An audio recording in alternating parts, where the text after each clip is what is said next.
Lo que importa presenta Animales Políticos con Daniel Matamala y Cristóbal Belolio.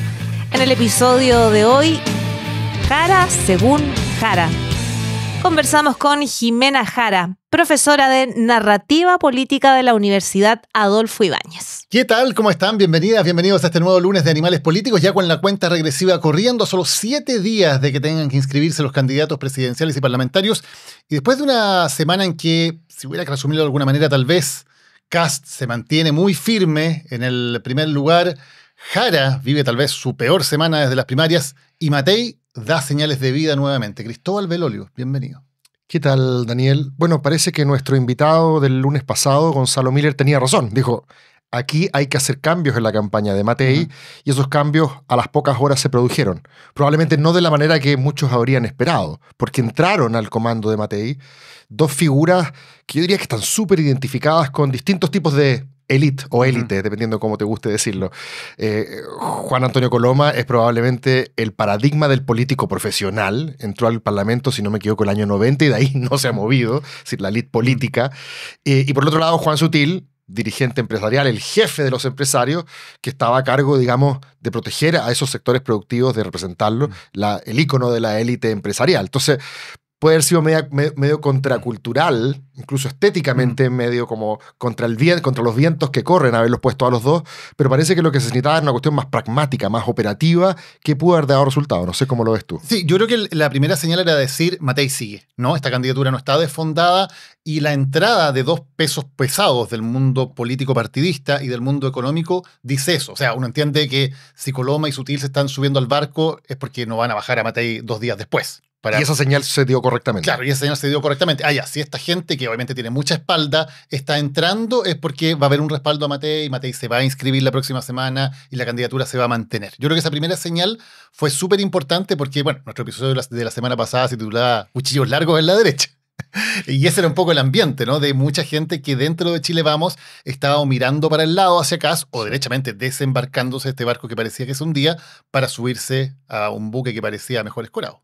Sí, o sea, las necesidades eran más bien prácticas que simbólicas, por así decirlo, y esas necesidades, bueno, eran prácticas y simbólicas para un mundo, pero me refiero a que contraculturales en el sentido de que parece que tanto Kast como Janet Jara, como Franco Parisi, que son hoy día los principales rivales de Evelyn Matei, han escogido antagonizar a la élite, más que necesariamente representarla. Aunque yo diría que tratan de representar distintos pueblos. ¿Eh? Estoy en esta lógica de pueblo versus élite. Pueblo versus élite, claro. que es la lógica del populismo. Exacto. Entonces estoy pensando que son 3 pueblos distintos. El pueblo de Kast son los verdaderos chilenos, de aquellos que habló Beatriz Hevia en el cierre del Consejo Constitucional, ¿cierto? ¿En oposición a? En oposición, esto se lo preguntaron a Ruth Hurtado, así que esto no es idea mía, la secretaria general de Republicanos. Ella le preguntaron, ¿a qué se refería Beatriz Hevia? ¿Quiénes no son verdaderos chilenos? Y ella dijo, los verdaderos son los que se levantan temprano a trabajar, ¿cierto? Los que se sacan la cresta para llevar el pan a la mesa, los honrados, los honestos. Y los que no serían esos serían los octubristas, ¿cierto? O sea, los que destruyeron Chile, los que lo saquearon, los que no creen en el progreso de Chile. Entonces ahí está esa lógica antagónica, tomando en cuenta que en algún minuto el estallido social tuvo un apoyo bastante amplio, o sea, es como casi mitad, dividió Chile entre mitad y mitad. En el caso de... Bueno, Kast no habla de pueblo, pero sí habla de la élite, de esta élite progre que está desconectada de las necesidades de los chilenos. La palabra pueblo todavía tiene una connotación, en el caso de Chile, distinto a otros países, o bueno, en otros idiomas como el inglés, pero la palabra pueblo todavía tiene una connotación que más bien ha sido utilizada por la izquierda en general. Sí. Es más raro que desde la derecha se hable de pueblo, salvo Hugo Herrera y ese tipo de intelectuales que sí tienen el concepto de pueblo bien adelante, pero en términos políticos no se usa mucho. Sí, la Josefa Araos de Líes también ocupó pueblo en su libro, justo después del estallido, de hecho, como la resurrección del concepto de pueblo. Pueblo como nación también en el caso de Herrera. De hecho, estaba tan marcado, perdona, esto es aparte, pero estaba tan marcado con un concepto de izquierda que, por ejemplo, Patricio Elwin, cuando hace su campaña presidencial en que uno de los temas que tenía que hacer era sacarse el tema de que podía ser un gobierno demasiado de izquierda o que podía estar aliado con sectores tradicionalmente de izquierra, su lema es gana la gente. Gana la gente. Sí. Sale el pueblo, entra la gente. Sí, después fue muy de la transición. Después el PPD fue el consumidor, o sea, fue el usuario. En el caso de Kast, la élite a la que antagoniza es esta élite progre, ¿cierto? A veces el mundo intelectual, el mundo de la academia, el mundo de los medios de comunicación más liberales, ¿cierto? Un poco siguiendo el patrón internacional, pero hay un antagonismo bastante claro.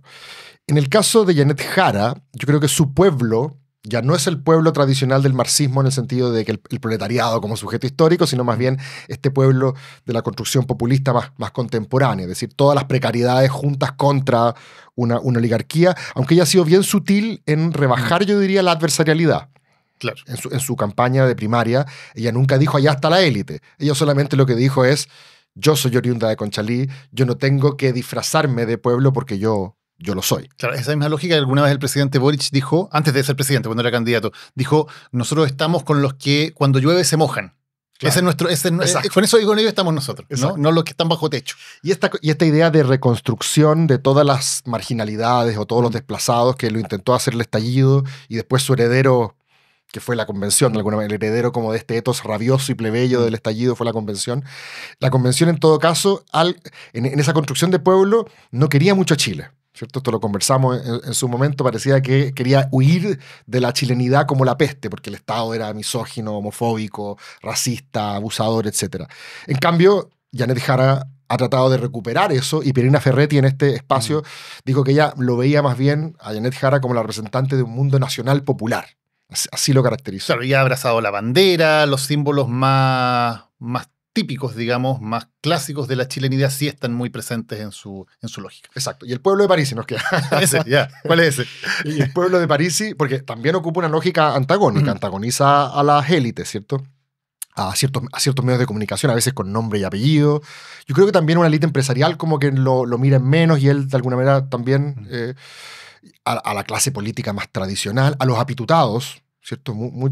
Así que yo creo que también tiene una élite bastante clara y su pueblo, en cambio, yo diría que es más bien esta clase media que ha visto sus aspiraciones de progreso en un juego que quieren jugar, el juego del mercado, tú lo dijiste muy bien el otro día, como que más que derribar el modelo quieren hackearlo, ¿cierto? Pero ven esas expectativas sistemáticamente frustradas por los de arriba, que se la llevan pelada, ¿cierto? O que secuestran los beneficios del progreso, o a veces que hablan en nombre de minorías de moda que también de alguna manera se te meten en la fila de tu aspiración al progreso como un poco como proxy de consumo, ¿cierto? Sí, y bueno, es interesante porque además Parisi lanzó esta alianza con Pamela Giles, que en principio uno diría vienen de mundos muy distintos, pero tienen elementos comunes por ahí. Sí. Pamela Giles se hace célebre, digamos, con el tema de los retiros, que también tiene un poco esa misma lógica, ¿no? Finalmente, permítanme rascarme con mis propias uñas, permítanme salvarme de alguna manera y que no sea esta élite que me tiene un poco secuestrado y sin la posibilidad de actuar. Permítame tener mi plata. Esa es la lógica de los retiros y conversa de alguna manera con la lógica de Parisi. Y ahora incluso tiene a Pablo Maltés, el marido de Pamela Giles, como su vocero, lo que fue bastante interesante ver cómo después de esta frase de Franco Parisi sobre los mineros y sobre enchular a la vieja, es Pablo Maltés quien sale a dar una explicación totalmente inverosímil, por supuesto, diciendo no, que se refería a las camionetas y no sé qué. Pero es muy especial, por decirlo menos, ver un personaje como Pablo Maltés ahora siendo de vocero de Franco Parisi y tratando de explicar lo que realmente quería decir con eso. Bueno, y Pamela Giles cuando le hablaba a su pueblo, porque ella tenía un pueblo... Los nietitos. Pues. Los nietitos y los Simonea, como que de alguna manera se parece a la chusma querida de Alessandri 100 años atrás, o sea, y la canalla dorada, que es la que Alessandri antagonizaba. Que es el primer gran político populista en Chile. Exactamente. La primera gran campaña populista es la de Alessandri en 1920. Así es. Yo creo que se parece un poco la estructura narrativa, de lo cual de Marta narrativa vamos a conversar hoy día. Pero eso sencillamente me parecía como interesante dejar en nuestros titulares esta idea de que parecía contraintuitivo. Poner a la cabeza de la campaña de Matei a dos personas que representaban a distintos tipos de élite, que en el último tiempo han sido tan vilificadas, antagonizadas en Chile, siendo que pareciera que sus tres más cercanos competidores lo que hacen es decir, yo no tengo nada que ver con la élite, yo en cambio represento al pueblo, aunque como mismo distintos tipos de pueblo. Claro, ahora, Evelyn Matei logra eso, lo que me parece que le da un sustento de que se deje de hablar, bueno, ¿cuándo va a caer Matei? Que ahora básicamente en las últimas semanas la conversación ya no se habla mucho. Y eso ya, se acabó esa conversación, lo que le da un cierto piso, y además me da la impresión de que en los últimos días logró encontrar un cierto tono de la campaña, que también lo hablamos con Gonzalo Miller, ¿no? Este tono de que más bien ella es la persona de abajo, que mira esta disputa, ¿no?, entre extremos, y que viene a ofrecer una manera distinta de hacer política, más convocante, de consensos, que no le gustan las peleas, sino que es la que realmente viene en serio a trabajar por el bien de Chile. Es esa idea o ese tono me parece que lo logró Matei en los últimos días, y tal vez uno dice, bueno, no hay que sobre representar los resultados de una encuesta. En la última académica había incluso caído bajo París y ahora rebota, sube 5 puntos. Más allá de esos movimientos de encuestas, hay una sensación de que se estabilizó, de que no ha seguido cayendo y que creo que ha encontrado un cierto relato, por lo menos para mantenerse como una candidata relevante en lo que sigue en la campaña. Sí, yo creo que además le vuelve el alma al cuerpo el hecho de mirar esas encuestas hoy día a ese mundo y decir, bueno, no, tan mal no estamos, todavía tenemos una pelea que dar, pero quizás también haberse hecho la idea de que aunque no se llega a segunda vuelta, vale la pena dar la pelea, de que es peor en este caso, para el mediano plazo, abandonarla y sencillamente irse a un caso. Yo creo que algo de eso también permea un poco adentro. Ahí es muy interesante porque también empiezan los juegos de, a ver, incluso estratégicamente, incluso poniéndose en el escenario la derecha de que Kast vaya a ser el próximo presidente. ¿Qué le conviene a Chile Vamos aún en ese escenario? Yo veía declaraciones de un dirigente, parece que Andrés Celis, que decía, es que si Kast gana, va a gobernar Chile Vamos. Y me parecía bien curiosa la lógica, porque en el fondo, si Kast gana en un régimen presidencialista como el que tenemos y validado por el voto popular, evidentemente es él el que pone los términos. Puede que necesite a Chile Vamos y que lo convoque efectivamente para ser parte de un gobierno, pero sería un gobierno en el cual no es que Chile Vamos lidere. Si la elección la gana el Partido Republicano y la gana. Si gana Kast, va a ganar con su agenda, con su partido, con su impronta, no hay ninguna duda de eso. Entonces, es interesante ver cómo también hay estrategias contrapuestas, me parece, porque creo que para algunos hasta la semana pasada era muy atractivo decir, aquí nos estamos hundiendo, hay que, como sea, subirse a la balsa que significa José Antonio Kast y subirnos desde el principio porque eso nos va a premiar.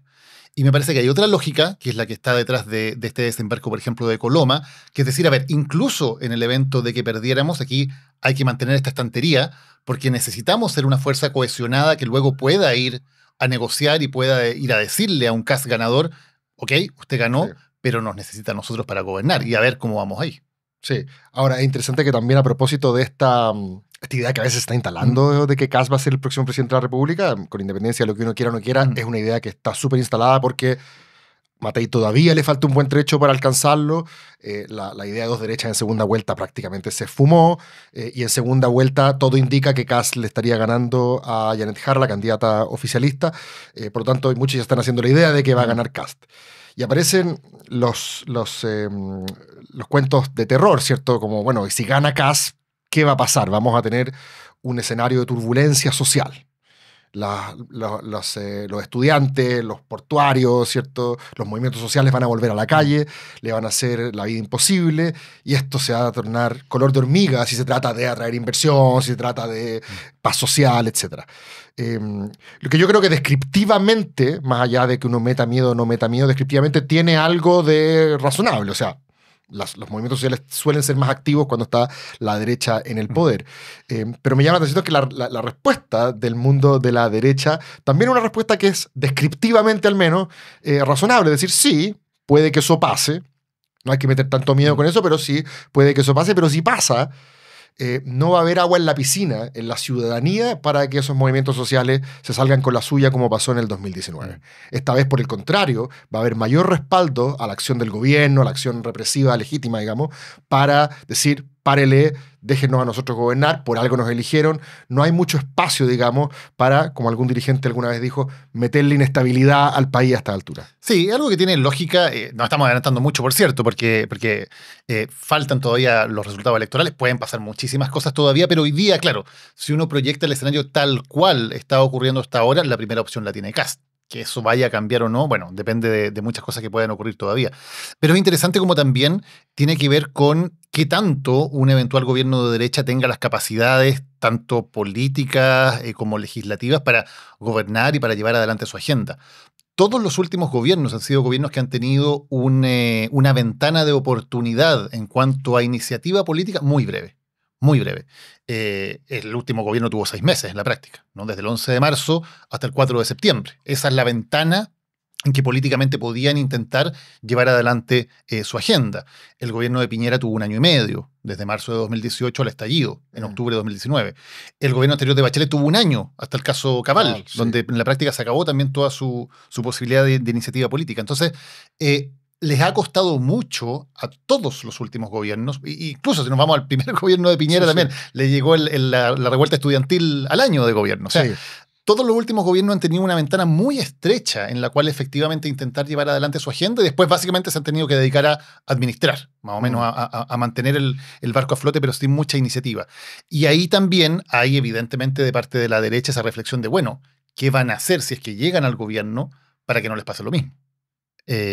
Y para poder mantener esa agenda adelante, para poder mantener también un apoyo popular relevante y para poder enfrentar la eventual presencia de la calle, por llamarlo así, de una manera más efectiva que lo que hicieron en los dos gobiernos de Piñera, que ambos rápidamente terminaron sobrepasados por la agenda que se le imponía desde la calle y no por la agenda que quería imponer el gobierno. Y por lo mismo yo creo que Kast ha sido cauto en decir que, no lo ha dicho con estas palabras, pero así es como yo lo interpreto, no va a ir por todo, no va a dar la batalla cultural en todos los frentes. De hecho, en la propuesta esta de Creo en Dios, ¿cómo se llama? La de Tengo Fe en Dios, la propuesta para revertir el aborto en caso de violación. Correcto. Claro. No viene del Partido Republicano, si no me equivoco, viene del Nacional Libertario. Nacional Libertario, o sea, de Kaiser. Claro, Kaiser cree que todavía es rentable un poco girar ese cheque, el cheque de la batalla cultural. Es que depende, es que una cosa sí te sirve si es que tú le quieres hablar un 10, un 20% del electorado, que es lo que tú necesitas para reelegirte como parlamentario, etcétera, pero no si le quieres hablar al 51%. Por cierto. Es que yo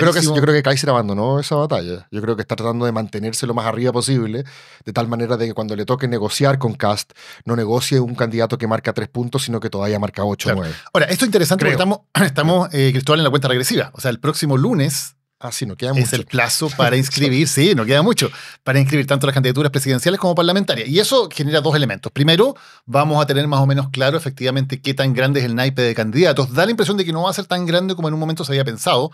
Se llegó a hablar de 10, 12 porque candidatos. ¿No van a llegar candidatos que están buscando firmas? Claro, porque mira, ¿qué tenemos? Tenemos los tres, digamos, que aparecen en los primeros lugares, que son Kast, Matei y Jara. Sí. Tenemos a Kaiser, que puede inscribirse sin ningún problema, porque tiene partido. Tenemos a Parisi, que puede inscribirse porque tiene partido. Llevamos 5.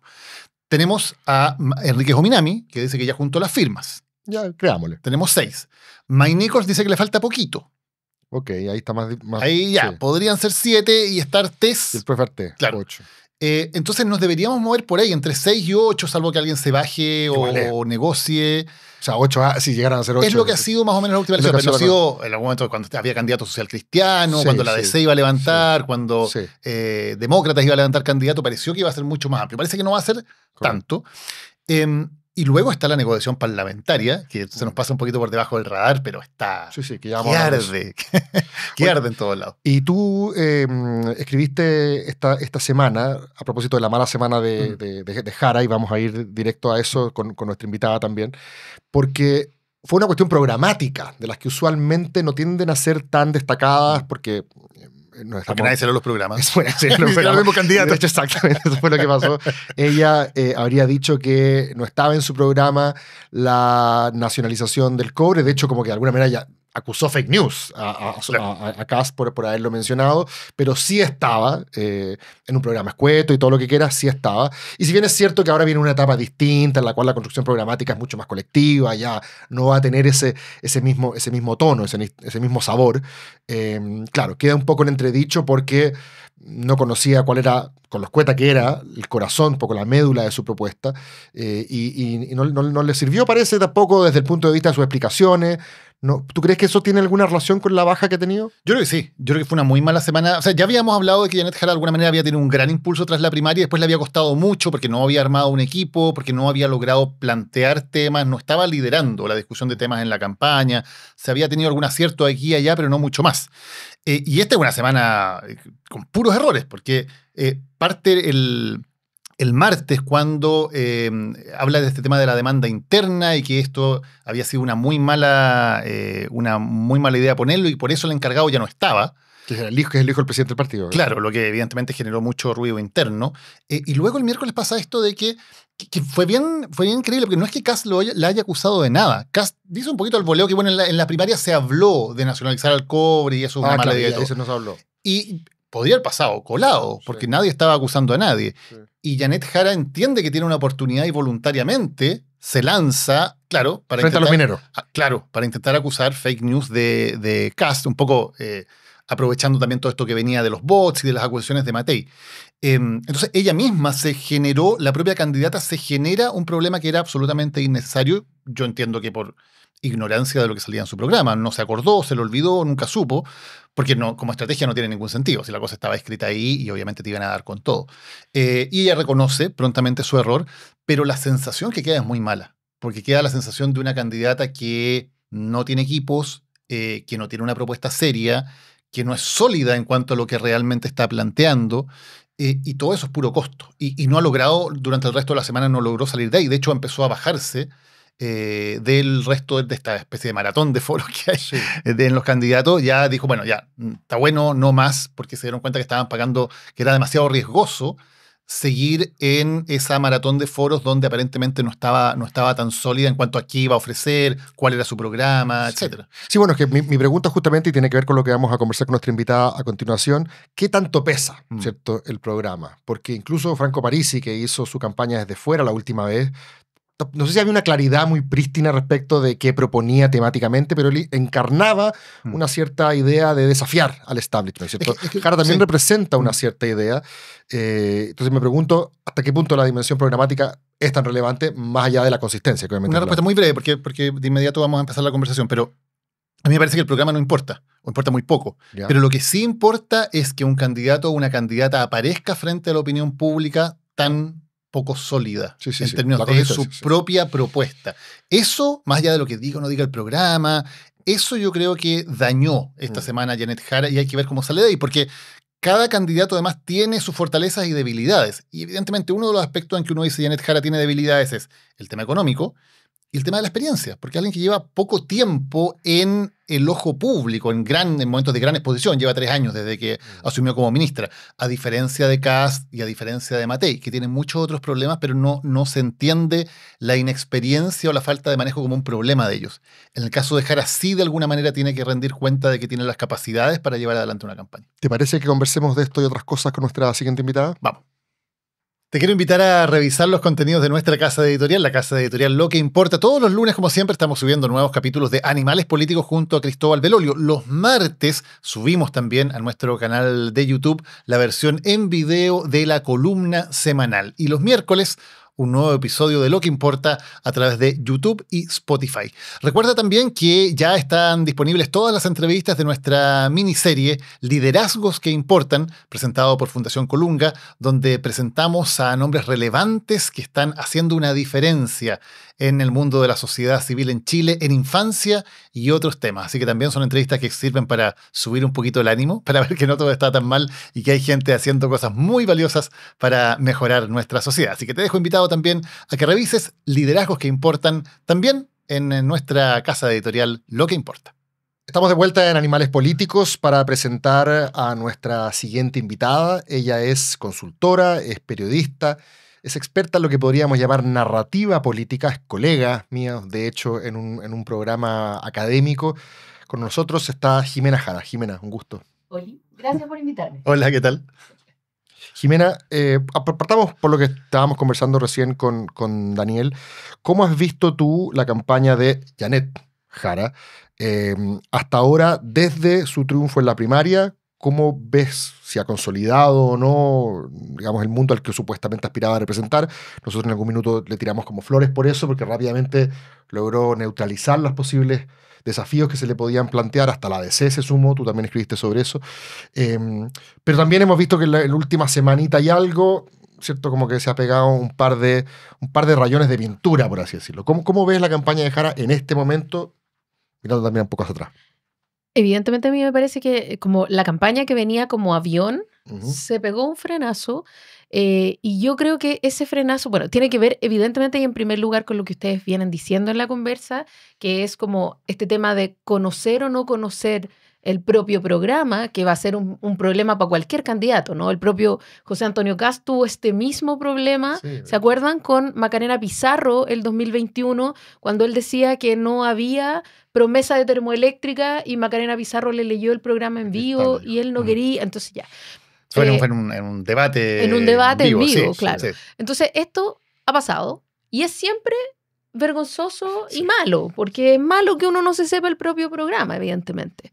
¿Y cómo se sale de eso? O sea, él salió en primer lugar en la primera vuelta a pesar de eso, ¿te fijas? No es como un abismo. Pero sí, en este caso me parece a mí, devela una distancia entre este programa que es generado desde una matriz mucho más programática, propiamente comunista, y el programa que ella tiene en su cabeza, ¿cierto? La idea de gobierno que ella tiene en su cabeza. No necesariamente en segunda vuelta, o sea, no necesariamente postprimaria, sino que en su cabeza, ¿no? Porque ella dice, yo me sentía incómoda con lo de la demanda interna, y uno la veía en los debates, que ella planteaba esto de la demanda interna, y Winter, estoy hablando de debate primaria, eso era el Pleistoceno, y Toá también le hablaban en contra y ella no trataba mucho tanto de defender eso. Y en otros aspectos sí defendía mucho. Entonces, lo que yo siento es que ella vio la posibilidad de moverse un poco respecto de ese programa, lo dijo, lo anunció, y se le fue la mano, porque realmente no estaba empoderada ni estaba contenta, supongo yo, con esas propuestas de ese programa. Claro, ahora eso puede leerse como una señal de debilidad de la candidata, ¿no? Cuando en el fondo lo que ella dice o hace suponer un poco es, este programa no era mío, me lo escribió alguien más y yo no estaba cómoda. Eso, claro, puede servir para deshacerse de esos temas programáticos que quiere sacar, pero también deja una imagen de debilidad en que uno dice, pero ¿cómo? Si la candidata no es ella la que define el programa, ¿quién le está imponiendo algo? Entonces, también ella, desde un punto de vista ya no programático, sino desde el punto de vista del liderazgo, queda un poco dañada cuando pasan este tipo de cosas o cuando ella misma pareciera, como lo hace en el tema de la demanda interna, ahora decir que alguien más le escribió eso y que ella no estaba contenta. Queda dañada. O sea, como efectivamente esta bajada se entiende desde esa lógica en que hay una parte de la coherencia que uno no comprende, ¿cierto? Como uno mirando desde afuera dice, pucha, no le gustaba el programa, o no se leyó el programa, ¿qué está pasando aquí? Y a mí me parece que la solución de continuidad que se genera ahí no es suficiente en el sentido de decir, oye, pucha, sí, fue un error, pero ahora lo vamos a corregir. Claro, pero ¿qué opina ella de que esta gente haya hecho su programa, cómo se va a superar, etcétera? Sí, porque además, ¿no? perdón, una de las fortalezas que dijimos en su momento que había tenido Janet Jara en la primaria había sido que, de alguna manera, el hecho de que apareciera como la estructura más vieja del Partido Comunista en contra de ella o poniéndole palitos, le servía para reivindicar su independencia, ¿no? Para decir, yo soy distinta, soy autónoma, no me dejo pautear por los jerarcas del viejo Partido Comunista. Pero esto un poco contradice ese discurso, porque finalmente cuando el discurso es el programa me lo escribió alguien más, uno dice, bueno, entonces no es tan autónoma, o no es tan independiente, o no va a gobernar tampoco de una forma tan independiente con respecto a estos señores de los cuales ella quiere explícitamente alejarse. Claro, yo creo que efectivamente es así, o sea, ocurre que ella tiene al diferenciarse del Partido Comunista más duro, ella gana, ¿cierto? No necesariamente al ser más moderada, yo quisiera volver a eso después, pero al alejarse de los dictámenes del Partido Comunista, ella gana, y aquí lo que vemos es que ese Partido Comunista, que costó mucho que la proclamara como candidata, era un Partido Comunista que tuvo mucha incidencia en el programa, al punto que el hijo de Carmona era el que le hizo buena parte del programa, y ella se está como independizando de eso. Ahora, yo creo que a lo mejor, y aquí esto es pura especulación, pero yo creo que ella podría ganar si ella dijera, yo no me sentía cómoda con ese programa porque representa una tensión que hoy día tiene que resolverse de otra manera. Y ella aprovecha, sí. Pero no estoy segura. Pero sí quiero decir, a propósito de por qué, porque ustedes me preguntan cómo veo la campaña hoy día, yo creo que esa campaña tiene un frenazo que tiene que ver con este error, pero también tiene que ver, y esto como en términos más masivos, porque yo no sé si más allá de nosotros que somos como los yonkis de la política que estamos, ¿qué dijo? Pero el programa decía, pero las 7 páginas y el artículo 7, ya, eso somos nosotros. Pero no sé si en total a la gente le importa tanto que decía, que no decía, si ella lo dijo o no lo dijo, más allá del atributo, que sí. Pero sí creo que es un momento en el que ella debería pasar marcha en su campaña, en el sentido de que se instaló toda esta primera fase en la que ella dice quién es, ¿cierto? Yeah, sí. Entonces, toda esta campaña de primaria es un poco una campaña de quién soy yo y qué cosas quiero para este sector. Y la segunda parte de la campaña, que es la campaña ya como general, tiene una parte de quién soy yo y tiene una segunda parte de cómo es que yo veo a Chile, ¿cierto? Entonces yo creo que se ha alargado un poco esta fase de quién soy yo y de dónde vengo y qué constituye mi biografía, que siempre es súper interesante para la construcción del personaje, ¿cierto? Porque cuando uno lo piensa como en una historia, es súper interesante saber quién es el personaje, cuáles son sus rutinas, cuál ha sido su historia, pero ya hay un momento en que queremos la historia. Entonces... Ya sabemos lo de Conchalí. No puedes repetirlo. Ya sabemos quién es el personaje, cómo está constituido, cuál es su principio, cuáles son sus valores, cuáles son sus fisuras, si a uno no le gusta. Ya, ¿y ahora qué? ¿Qué pasa en la trama? Entonces, este es el momento en que se presenta la trama. Este es el momento del diagnóstico, es el momento de cómo veo Chile, qué cosas quiero para Chile, incluso antes de mostrar las propuestas chiquititas. Entonces, es súper interesante porque en los foros, los distintos candidatos, esto pasa con Jara, pero pasa con todos los candidatos pueden ir poniendo como ideas, pero esos son como partes de la trama. Pero ha habido pocos espacios en los que ellos hagan este diagnóstico, ¿no? Este discurso, por ejemplo, yo trabajé en la campaña de Michelle Bachelet, el 2. Entonces, ella parte con un diagnóstico de lo que ocurre en Chile, ¿cierto? Como veo Chile, Chile ha cambiado, la desigualdad. Entonces, instala todo un cuento de para dónde cree ella que debería ir Chile. Y ese cuento todavía no lo vemos tan claro. Entonces me parece que esa es una marcha que hay que pasar y que eso puede efectivamente hacerla crecer, porque agarramos vuelo de nuevo con la historia que estamos contando. Sí, te quiero presionar un poquito justo para seguir el hilo de lo que estás diciendo. Cuando Michelle Bachelet II se presenta frente a los chilenos, ¿cierto? Y vuelve levitando de Nueva York, que ya en su primer gobierno terminó con una cifra de aprobación 84%. Exótica. 84%. Entonces, y ese capital como que lo dejó hibernando mientras estaba allá, volvió, ¿cierto? Por así decirlo, los que hicieron la pega sucia durante Piñera 1, ¿cierto? Fueron los estudiantes, fue el movimiento Aysén, ¿cierto? Y se produjo, pareciera, un consenso en torno a que Chile quería derrumbar el modelo. Esa era la jerga que se ocupaba en ese tiempo, si ustedes se acordarán, durante Piñera 1. Y ella, que durante la primera vez que fue presidenta y como se presentó en esa campaña, tú seguramente recuerdas muy bien su primera campaña, ella se presentó como una continuadora de un proyecto modernizador de la Concertación. Yo me acuerdo que su franja aparecían atrás como portadas del Mercurio, como hablando de la inversión, cómo subía el crecimiento. En cambio, la segunda era como, el diagnóstico ahora es un poquito más autoflagelante, y los muchachos lo instalaron, como por así decirlo, la partitura en todos estos años quedó más o menos escrita, y yo ahora, que soy una estupenda intérprete, llego y la leo. En cambio, me pareciera ahora que Janet Jara tiene más dificultades para encontrarse con un diagnóstico favorable para su tono de voz, como para su interpretación, porque viene saliendo un gobierno, del cual ella fue parte, que no ha sido capaz, por así decirlo, de llevar la agenda a su territorio. Sigue siendo una agenda de orden público y economía.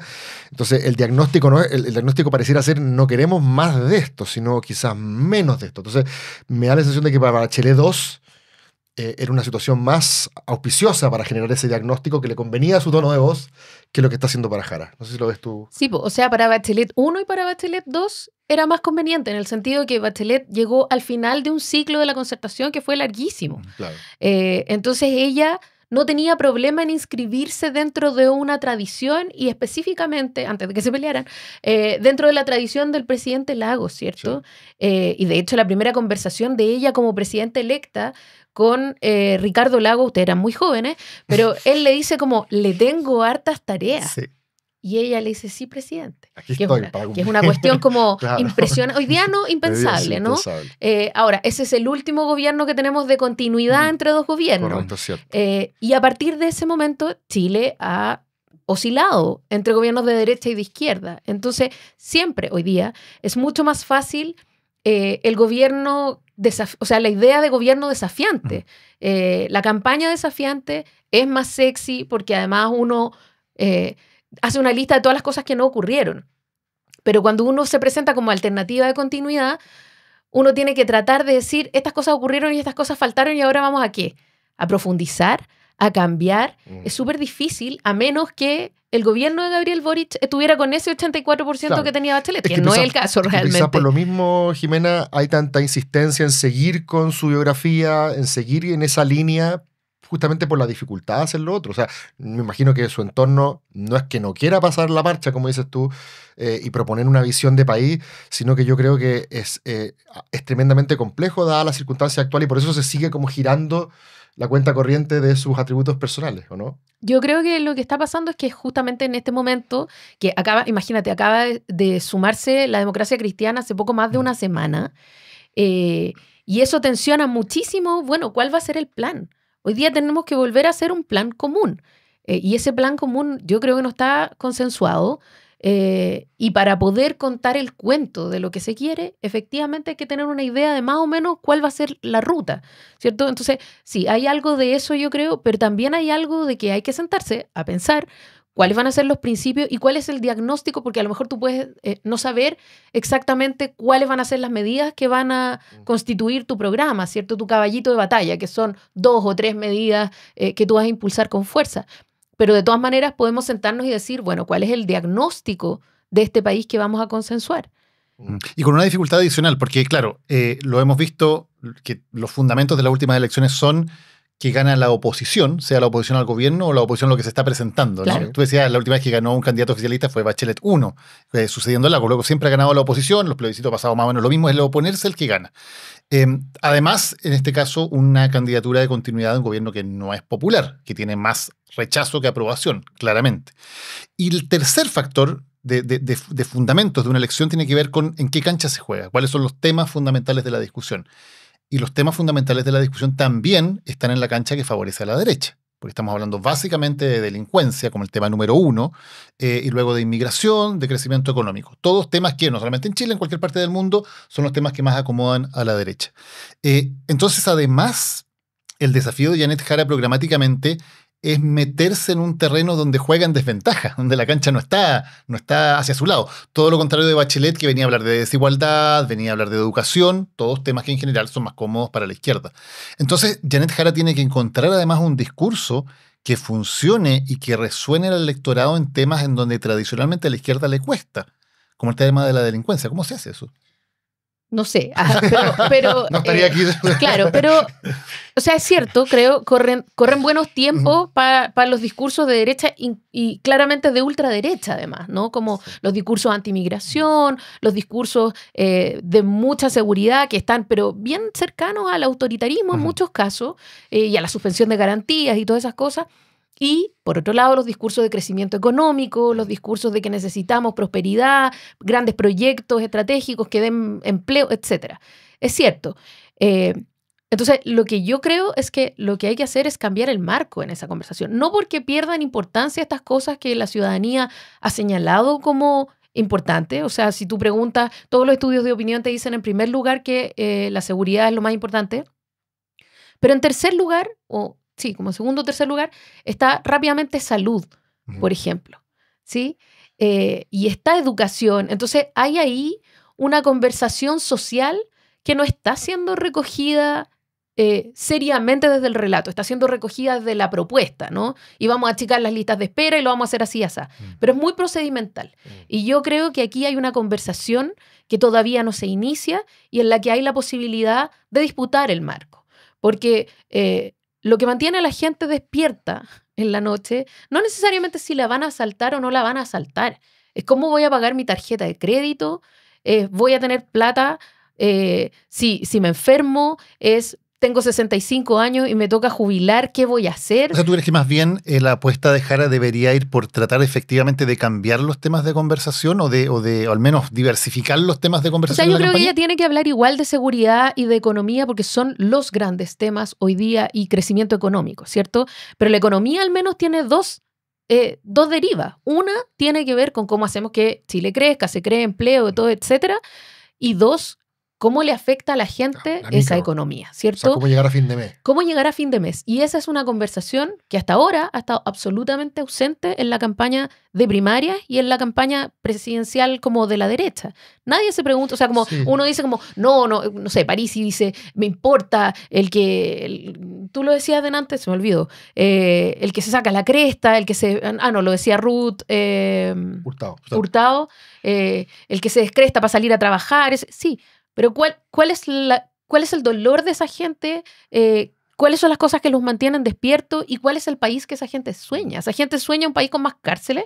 Porque ese es un desde. O sea, la seguridad es un desde. Pero ¿la gente quiere eso? ¿Quiere que seamos un país lleno de rejas, lleno de cárceles y nada más? o que crezca económicamente y nada más. O sea, o queremos poder educar a nuestros hijos, queremos no tener susto de que cualquier contingencia nos cambie el juego.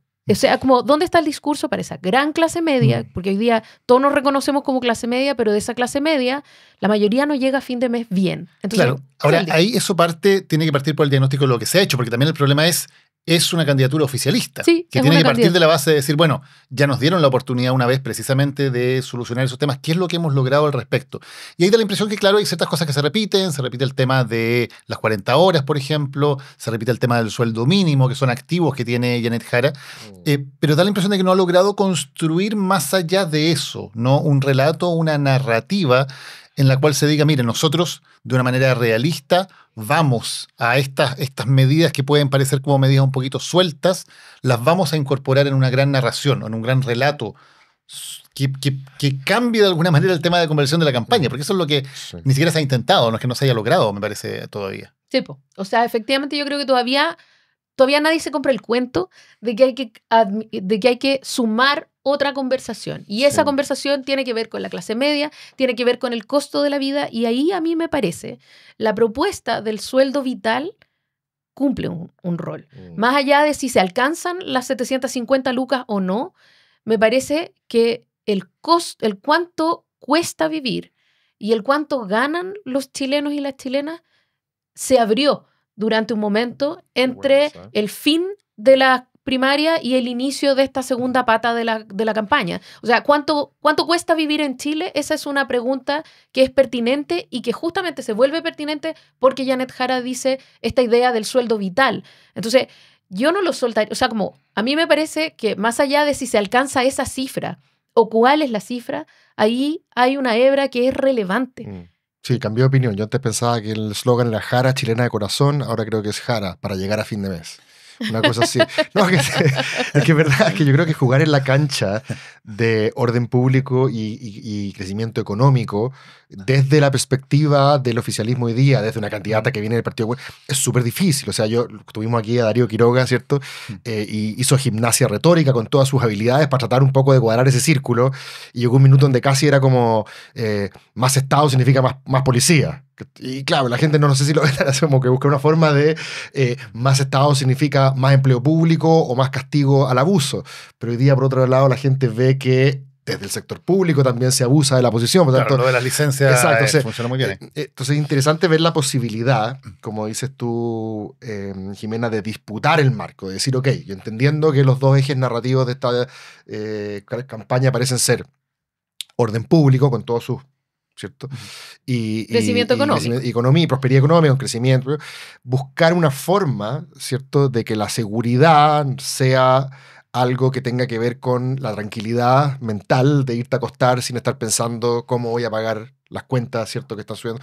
No sé cómo hacerlo, estoy diciendo que es interesante ver la posibilidad de disputar el marco más que necesariamente limitarse a jugar en él, porque es tremendamente incómodo. No, porque además, solamente para agregar, Jimena, el punto es también, tiene que estar la decisión de hacerlo, pero la forma de cómo se hace, o sea, cuáles son los elementos o las grietas que tú vas a encontrar en los otros candidatos o las maneras en que un discurso como ese va a poder penetrar y dominar la agenda de la opinión pública, que no es fácil. Hasta ahora no sé si Janet Jara ha logrado meter algún tema, digamos. Decir, esta semana se está jugando en la cancha que puso Janet Jara. Aparte de lo que pasó en las primarias, por cierto, pero después me refiero. Ya en la campaña funcionando. Me parece que no lo ha logrado. ¿Pero estás de acuerdo que debería tratar de hacerlo? Claro, es que casi lo ha logrado. Sí ha logrado poner que se juegue en su cancha. Matei incluso, con todos los problemas, que logró poner un tema, que estuviéramos discutiendo 2 semanas, 3 semanas, el tema que Matei quiso que discutiéramos. Jara no lo ha logrado. Hasta ahora, o no lo ha intentado, no sé si todavía no está la estrategia. Yo creo que lo logró en primaria y creo que ahora tiene que encontrar una beta que le sea cómoda en esta segunda fase. Y creo que ella, por ejemplo, ha sido súper valiente de ir a todos los foros económicos, ¿cierto? Entonces, hablar de minería, vamos a hablar del salmón, vamos a hablar de temas que uno pensaría que no son sus temas en primera instancia, ¿cierto? Y lo que creo que tenemos que entender, quizá como centro-izquierda me van a golpear, no ustedes, pero es que cuando hablamos de seguridad podemos tratar de llegar a la velocidad de los oponentes, ¿cierto? De los opositores, o de ponerle un ángulo distinto.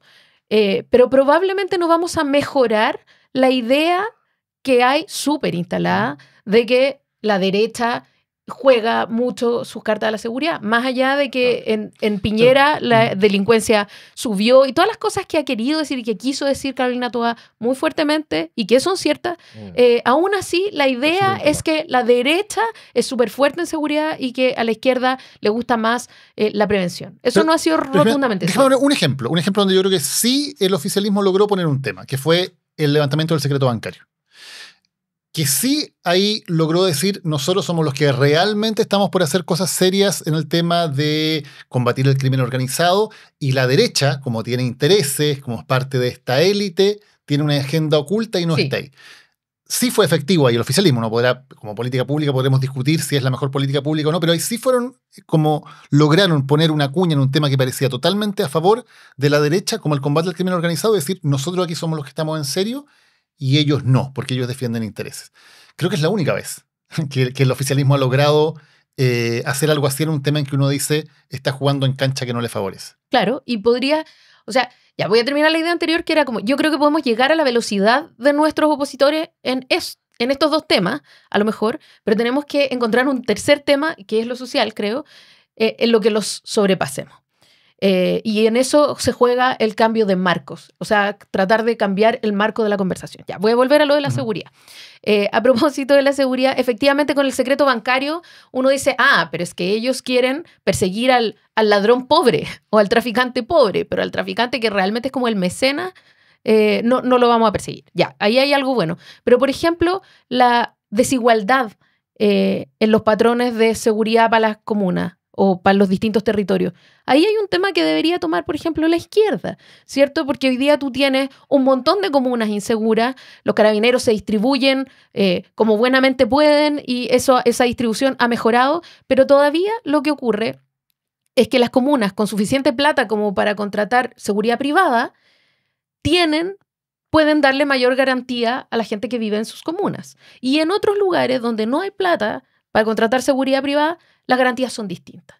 Y ahí hay una conversación que hacer, que tiene que ver, por supuesto, con la distribución de carabineros, pero también tiene que ver con la desigualdad social que se manifiesta también en garantías de seguridad. Entonces, ahí hay toda una conversación. ¿Cómo logramos igualar los estándares de seguridad o cómo instalamos estándares mínimos de seguridad en todo el territorio? ¿Tenemos que hacer un estatuto prioritario de algunos territorios o no? ¿Cómo funciona? Hay una conversación, yo no tengo una respuesta, pero tengo esta idea de que hay unas lógicas que no necesariamente pasan por la prevención, que sí, pero que pueden ser propias de la izquierda y pueden abrir conversaciones relevantes en torno a la seguridad, por ejemplo. Sí, esta autodefinición, que en verdad es como por interpósita persona de socialdemócrata, ¿cierto? Porque no es que lo haya dicho ella, sino que otra persona dijo que ella se lo había dicho, ¿cierto? Que el nuevo jefe del equipo económico. El Escobar, ¿cierto? Sí. Se llama Luis Escobar. ¿Qué tan relevante crees tú que sea? Porque estos conceptos, nuevamente, a propósito de political junkies como nosotros que consumimos esto, ¿cierto? ¿Qué tan relevante crees que sea en términos de opinión pública? Porque claramente ella está tratando de suavizar su adscripción, su filiación originaria, la socialdemocracia, como de hecho bien expresó Jorge Chávez en una columna reciente, ha sido la adversaria histórica del comunismo, ¿cierto? La socialdemocracia, de hecho, un poco le echaba a perder el asado al marxismo, tratando de gradualmente ir mejorando las condiciones misérrimas en las cuales vivían los trabajadores en Europa en el siglo XIX-XX. En vez de agudizar las contradicciones. Abrazaba la democracia burguesa como un mecanismo de alternancia pacífica del poder, entre otras cosas, ¿cierto? Son proyectos distintos. Y ella básicamente dice, yo en verdad soy del otro, ¿cierto? No soy socialdemócrata. ¿Crees tú que eso tiene alguna relevancia? ¿Influye algo en este marco o lo dejarías pasar? Mira, creo que tiene importancia, en primer lugar, para el Partido Comunista. O sea, evidentemente ahí hay dos corrientes, una corriente más moderna, si tú quieres, más lejos de los jerarcas más como doctrinarios, a la que ella pertenece. O sea, para el mundo comunista ella es demasiado socialdemócrata. Ella es demasiado moderna. Pero probablemente para el resto del mundo socialdemócrata ella simplemente es una militante comunista. Y en total o sea, creo que esta es una discusión súper sabrosa para todos nosotros, que vamos a seguir con mucha pasión, pero creo que en total, a la hora de votar, la gente no va a decir como, voy a votar por ella porque es socialdemócrata. Sí. Porque si no hubiera dicho que era socialdemócrata, yo no habría votado por ella. Yo lo estaba pensando en qué clave, que tanto lo que tú contaste, no me acordaba, lo del 2021, las termoeléctricas de Kast, como el gafe de ahora de no saber que el programa decía nacionalizar el cobre y el litio. En ambos casos son definiciones programáticas que parecieran ser más fieles al nicho de origen, ¿cierto? Porque nacionalizar el cobre es una aspiración, digamos, del comunista, y en este caso no creerle al cambio climático pareciera ser, y por lo tanto vayamos metiendo termoeléctricas, pareciera ser más bien una aspiración de un cierto tipo de derecha, ¿cierto? Llamémosle negacionista. Y los candidatos, de alguna manera, cuando están siendo interrogados, dicen, no, en verdad... No es que el programa es como el subconsciente. En verdad no es eso lo que yo quería. O sea, que en ambos casos ocurre un poco parecido. Uno quiere alejarse de algo que pareciera que originalmente representaba mejor el ADN químicamente puro de su sector. Entonces también pareciera haber un esfuerzo en este problema de no saberse bien el programa, que tiene un problema de consistencia, pero también parece haber un esfuerzo por alejarse de la definición sustantiva, que era nacionalizar el cobre, ¿cierto? Claro. Sí, o sea, ella empezó esta idea, no ella, la idea de ser socialdemócrata, pero sí de un comunismo más, o de una izquierda más moderna, antes de que saliera todo esto de la nacionalización. Pero yo creo que ahí efectivamente se juega una cancha importante para el futuro del comunismo. Más allá de las elecciones, esto va a cambiar probablemente la correlación de fuerzas dentro del Partido Comunista. Entonces, todo lo que ocurra acá, y por eso que el Partido Comunista tiene como una vinculación paradójica con esta candidatura, ¿cierto? Sí. Porque como aparece cada cierto rato a decir, no, si no es distinta de Jadwe, es súper igual a Jadwe. Y ella está tratando de decir otra cosa, entonces tiene estas paradojas porque se está jugando algo muy importante internamente. Pero también creo que en la centroizquierda total, desde la democracia cristiana, si es que podemos considerarlo centroizquierda, hasta la izquierda más radicalizada, hay todavía una definición que hacer que es relevante de cuál es el rol que juega el cuidado de la democracia, que es una cuestión que parece que hoy día están abrazando todos, al menos discursivamente, eso es como la idea, es que todos queremos garantías democráticas, pero por otro lado, cómo en ese marco de garantías democráticas logramos posicionar ciertas cuestiones que son conflictivas, porque desgraciadamente creo que en la izquierda nos hemos ido olvidando de que la transformación social es conflictiva. Entonces queremos que todo sea gradual y parece que al ser gradual no va a ser conflictiva, pero es conflictiva, igual. Y nosotros somos conflictivos porque queremos el cambio social. Entonces, ¿de qué manera eso se modula en un proyecto común? Eso es mucho más relevante que si los comunistas quieren ir más lejos o son marxistas-leninistas, porque esas distinciones ideológicas hoy día no son tan relevantes en el arco de la votación como la definición de, bueno, ¿nos vamos a comprar un conflicto o no nos vamos a comprar un conflicto? ¿O vamos a ser buena onda y moderados siempre? Somos todos moderados, todos los que estamos a la derecha de Kast somos todos moderados. Y este es un país tan moderado como para que haya tanta gente moderada. Un poco uno diría que la estrategia del gobierno ha sido esa, ¿no? No comprarse conflictos y no ir a dar peleas, ¿no? O sea, en un fondo, básicamente aceptar un poquito el marco discursivo que se plantea desde la oposición en temas como, por ejemplo, dar un ejemplo entre muchos, en seguridad. Este gobierno parte diciendo, vamos a terminar con la militarización del Gualmapu. Y a los 2-3 meses ya está convirtiendo en permanente el estado de excepción constitucional. Da la impresión que en la gran mayoría de esas disputas, o en el tema de la ISAPRES, que este gobierno después del 4S. Claro, sí, después del 4S especialmente, pero en algunos casos antes, como por ejemplo el que cito antes. Este era el gobierno que iba a terminar con la ISAPRES y termina haciendo el rescate de las ISAPRES, cuando las ISAPRES iban a caer por su propio peso, no era ni siquiera necesario terminar con ellas. Da la impresión de que en todos esos temas, finalmente el oficialismo decidió, esta pelea no la vamos a dar, vamos a aceptar un poco el marco discursivo y vamos a tratar de mantener esto a flote. ¿Tú crees que eso ha sido un error o dadas las circunstancias era más o menos lo que había que hacer? Básicamente tratar de aminorar todos estos eventuales conflictos que podría haber habido en temas como la ISAPRES, la AFP, el tema de la seguridad, el tema del estado de emergencia. Yo no creo que la estrategia haya sido un error, pero creo que esa estrategia está corrigiendo un error anterior, que es el exceso de optimismo respecto de las posibilidades de instalar 3 o 4 líneas de cambios radicales estructurales. O sea, ¿cierto? el diagnóstico estaba basado para la punta. El diagnóstico era un diagnóstico que creía que el momento pasado para la punta era una situación estructural pasada para la punta. Y no contingente. Y no contingente. Era el programa de las ¿cierto? 226 páginas, que era el programa original de Prueba de Dignidad. Entonces, Que todo. evidentemente, y además, y aquí yo como creo que era difícil saber, porque también todos los políticos están aprendiendo, y todos quienes estamos en política estamos aprendiendo a movernos en una velocidad que no era la clásica, ¿cierto? Sí, entonces, cuando uno hace un diagnóstico de cuál es el mapa emocional en Chile, Boric sale elegido en un momento en el que Chile está enojado y quiere cambios. Ese es el momento en el que él diagnostica, saca las fotos y dice, ya, listo, con esto yo voy a hacer mi programa. Pero ese mood cambia rápidamente. Y entonces cuando es elegido Gabriel Boric, la gente está asustada. Está asustada por la delincuencia y también está un poco asustada de la radicalidad de las propuestas que se están manejando. Entonces, y ese cambio emocional, la velocidad de ese cambio emocional es nueva. Entonces cuesta mucho. También le pasó a Piñera, que fue elegido con un país que tenía como ganas de cambio económico. Entonces era un país como con onda exitista. Ya, sí, crezcamos, basta de cambio social, listo. Ahora vamos a crecer y que nos llenamos los bolsillos. Y a la mitad, al año, era como, es que no nos llenamos los bolsillos. Pues, nos falta plata y nos suben el metro y quedó la embarrada. Oye, ya que está súper interesante esto porque en el fondo yo diría que los últimos 3 incluso, vamos a meter a Bachelet 2 también en el baile, hubo un exceso de amor por un diagnóstico que, curiosamente, favorecía tus premisas ideológicas, favorecía lo que tenías que hacer. En el caso de Bachelet 2, los chilenos querían derrumbar el modelo, aquí estamos nosotros para hacerlo, más encima tenemos un parlamento a favor y ella gana mirando para atrás la segunda vuelta.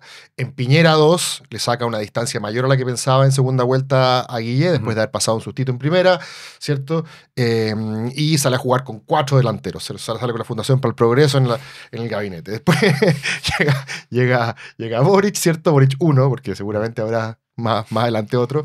También en un momento donde Chile quería hablar, decir todes, ¿cierto? Y decir Gualmapu, y cambia el mood al rato. Estamos completamente de acuerdo.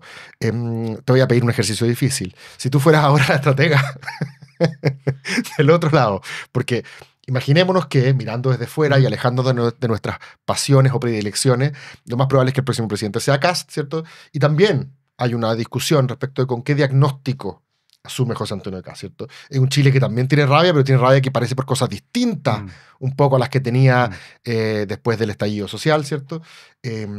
Debería enamorarse también republicano de su diagnóstico y decir vamos por todo y vamos a dar la batalla cultural y hacer que la izquierda retroceda todo lo que nos ha hecho retroceder este tiempo, o debería primar, ¿cierto? Más bien el realismo, la cordura, entender que estas cuestiones son más bien contingentes que estructurales, que estos ánimos, como les llamaste tú, como el estado emocional de Chile, y por lo tanto ser un poquito más contenido en lo que se puede hacer. Pero al mismo tiempo, si eres contenido, quizás pierdes tiempo al principio. ¿Cómo miras un eventual gobierno de José Antonio Kast en ese sentido, estratégicamente? ¿Cómo ves qué es lo que ellos harían? Con dolor lo veo, ¿no?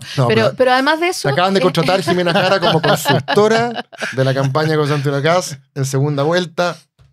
Claro, mira, pasa que uno, como consultora, uno diría, no, hay que tener cuidado como de no extrapolar el estado anímico de uno o el programa de uno a la realidad de las expectativas de un país entero que es diverso y que no te acompaña ideológicamente. Solo te acompaña en torno a un relato y en torno a unas medidas y en torno a unas expectativas y punto. A la primera de cambio te va a dejar votado porque no está contigo, te está escuchando.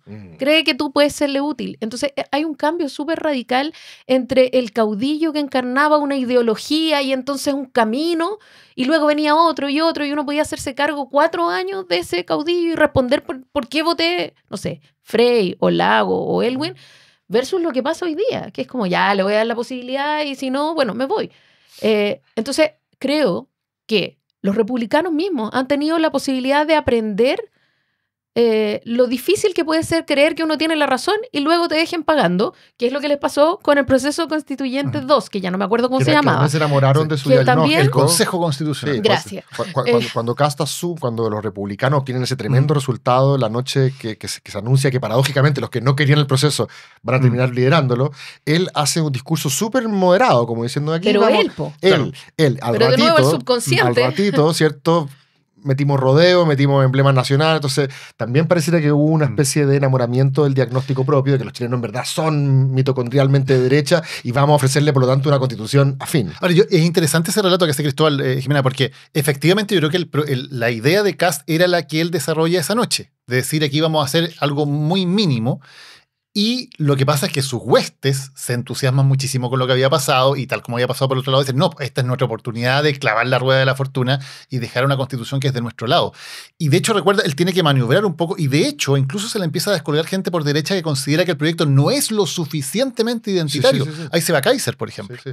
porque considera que los republicanos deberían pasar más la máquina. Sí. Entonces, él también tiene que manejar de alguna manera expectativas de sus huestes que dicen, no, pues si aquí ya Sí. ganamos y cómo vamos a dejar pasar esta oportunidad de tener una constitución, pero ya con el caballo del rodeo impreso en la portada. de la Luego a Constitución. Alejandro Silva le preguntan por qué no administrar parsimoniosamente el texto de los expertos y él dice, no, porque la lógica es otra. Nosotros nos eligieron y nos eligieron para elegir una constitución que de alguna manera refleje nuestro ADN ideológico. Claro, entonces yo creo que también Kast tuvo que maniobrar un poco incluso contra su instinto, que era tal vez más conservador en un primer momento, porque de su propio grupo lo empujaba muy fuertemente para allá. Es que pasa siempre, porque el proyecto gana y luego quienes sustentaron ese proyecto quieren hacerlo avanzar Claro. a como dé lugar. Y eso no le gustó a la gente. De nuevo, o sea, nosotros lo vimos para un lado y para el otro. Y efectivamente lo que ocurre es que se nos olvida cuando hacemos política ideológicamente, porque nosotros hacemos política ideológicamente y se nos olvida que la gente no hace política ideológicamente. Entonces, las velocidades son otras, el descrédito es mucho más rápido. Entonces, si yo estuviera obligada, así como contra la pared para tener que darle una recomendación a republicanos, claro, sería eso, que no ocurra lo que ocurre siempre, que es creer que uno tiene la razón. Y perdón, y déjame incorporar otro punto. Me da la impresión de que en la mayoría de las últimas elecciones, el voto, y fundamentalmente además porque tenemos una gran cantidad de votantes obligados que van literalmente contra su voluntad a votar, ¿no? Tiene que ver con un voto básicamente en contra. O sea, Boric ganó en gran medida porque hubo un gran voto en contra de José Antonio Kast. Las dos convenciones pueden entenderse, no como que cuando los republicanos ganan esa mayoría, no es que la gran mayoría de la gente le hubiera dicho, mire, creemos en el proyecto de los republicanos y por lo tanto redacten la Constitución. La gente está diciendo básicamente, estamos chatos de esto, vamos a votar por quienes están en contra del gobierno que no nos gusta y quienes están en contra de este proceso que tampoco queremos que siga. Y eso eran los republicanos. Entonces, creer que te están dando un mandato favorable para llevar adelante tu programa, cuando da la impresión de que más bien lo que está diciendo la gente es vamos a votar por el que está en contra, no porque te creamos mucho a ti, sino porque nos importa más castigar al otro, me parece que, claro, ha sido un error de diagnóstico en que han caído izquierda y derecha una y otra vez. Claro, yo, mira, voy a tirar una tesis mala, pero no importa, la voy a tirar igual. Los únicos dos gobiernos que no han sido electos contra, diría yo, son Michelle Bachelet 2 y Piñera 2.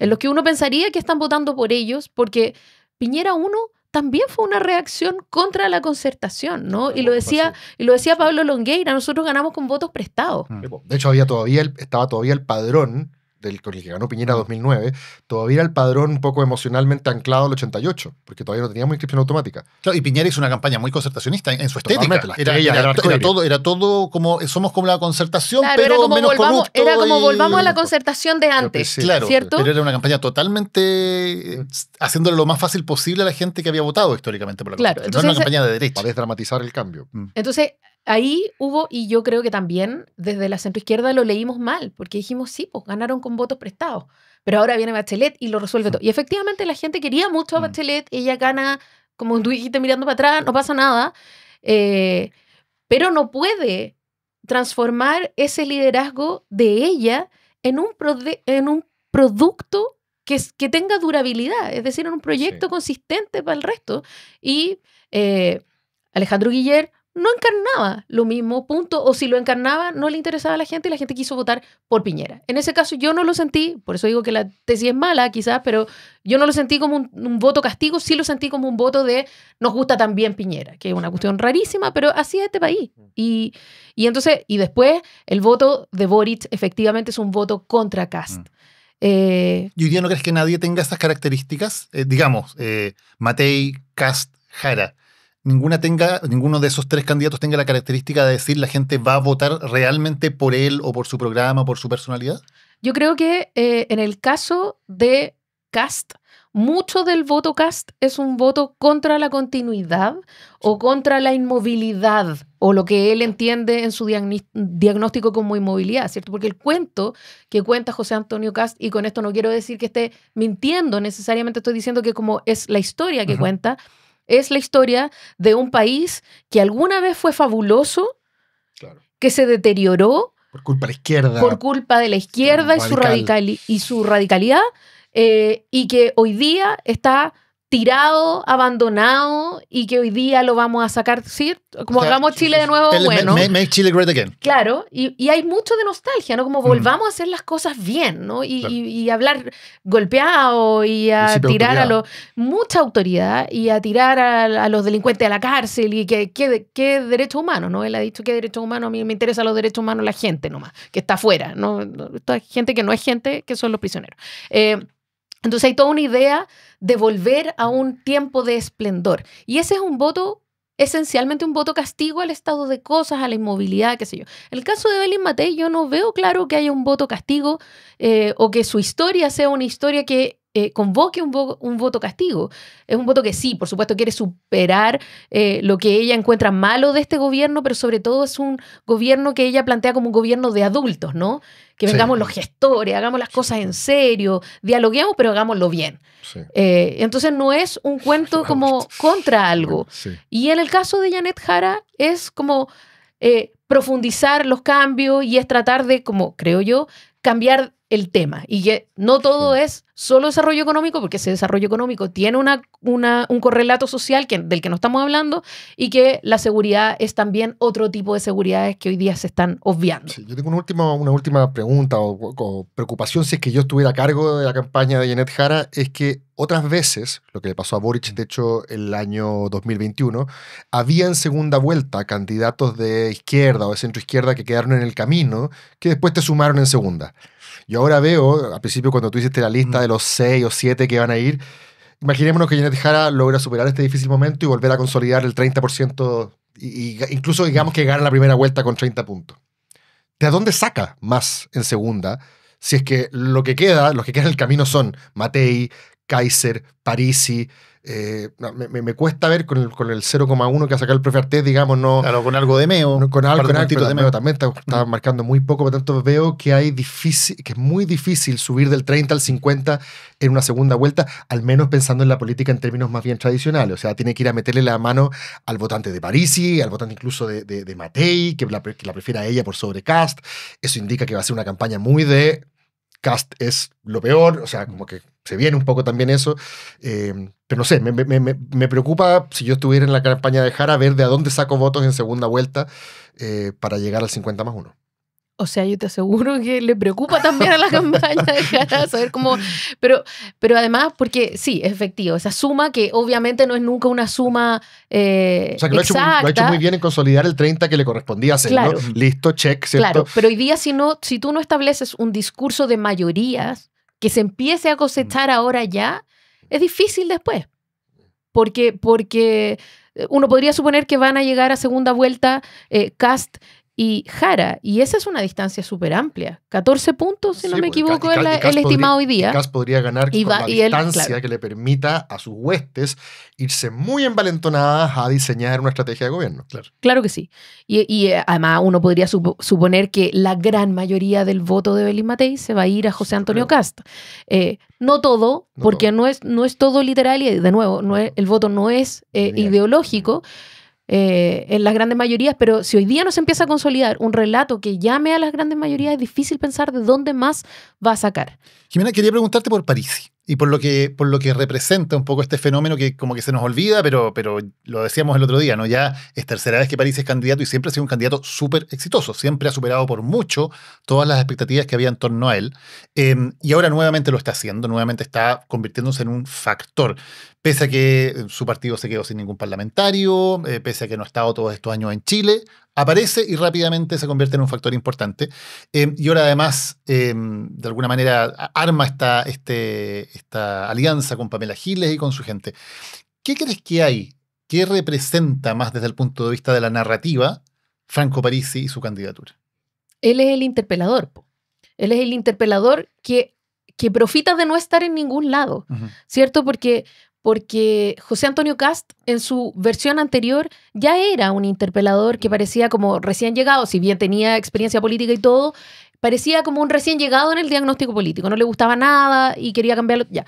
Pero hoy día él se ubica dentro del arco político. En cambio, Parisi es, espero que no se entienda en un mal sentido, pero es como el bufón de la corte, que viene a decir todo lo que está mal, pero que al mismo tiempo promete que él lo va a resolver no estando en ningún lugar.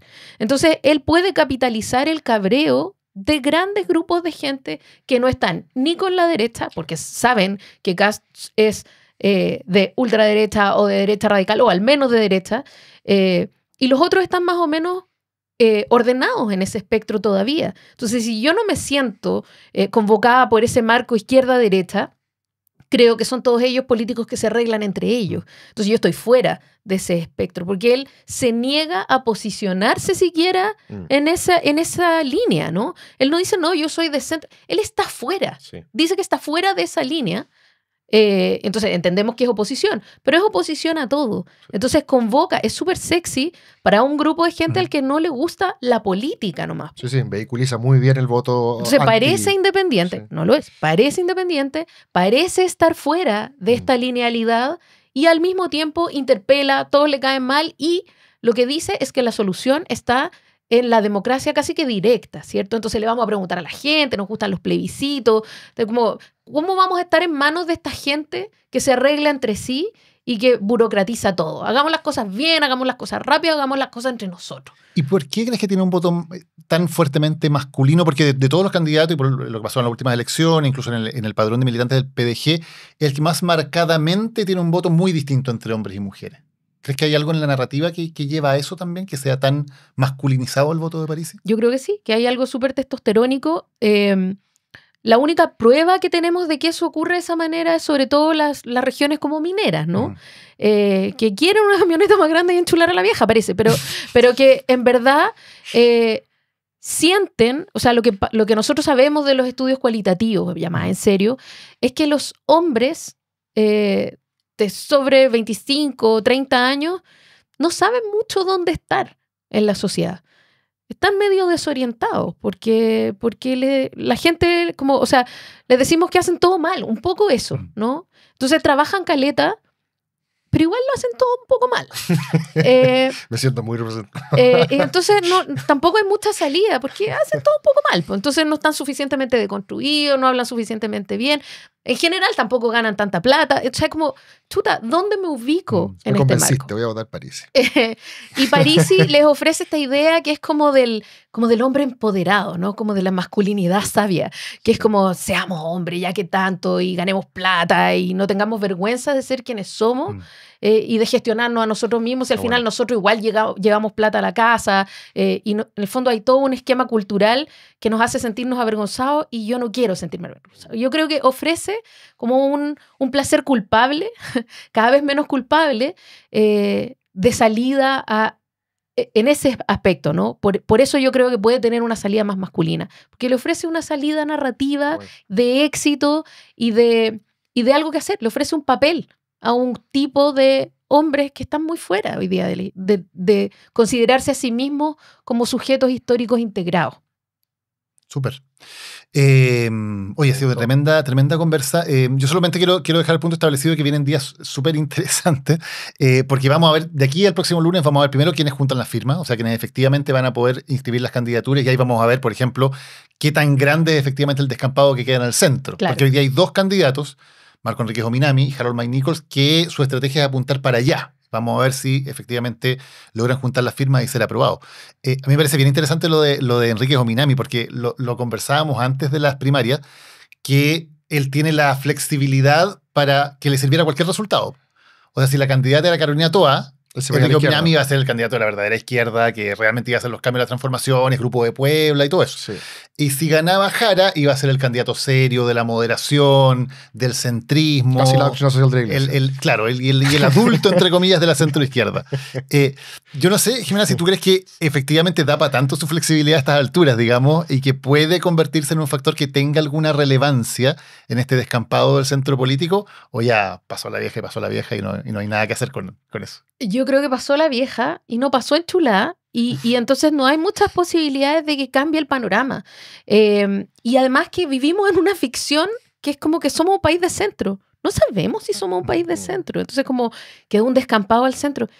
Y a lo mejor hay un descampado también, hay un descampado de votantes también, sí. Al centro. Sí. Entonces como esta idea de que todos confluyamos en el centro y ¿hay un centro? Tú decías, perdón, Jimena, que era importante que Janet Jara se separara un poco de la jerarquía del Partido Comunista, pero no necesariamente que se moderara.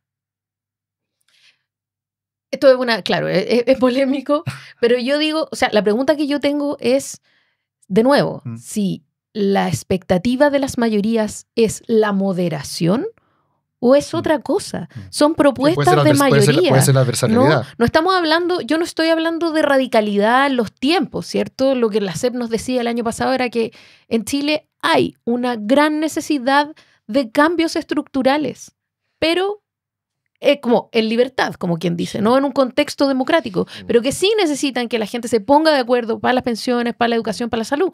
Entonces, en ese contexto, lo que yo creo es que nos perdemos si como izquierda no tomamos una bandera que es al menos un poco conflictiva, que es como un poco más allá, por ejemplo, en la salud.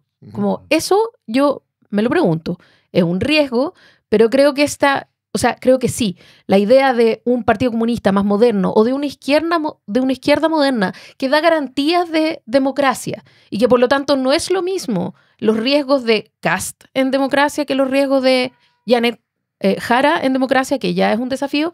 Creo que con eso no basta. Como decir que garantizamos la democracia y que vamos a defender el debido proceso y la gradualidad de los cambios, creo que con eso no basta, que tenemos que poner un algo que nos haga pasar marcha y que diga, pero también estamos dispuestos a pelear esto.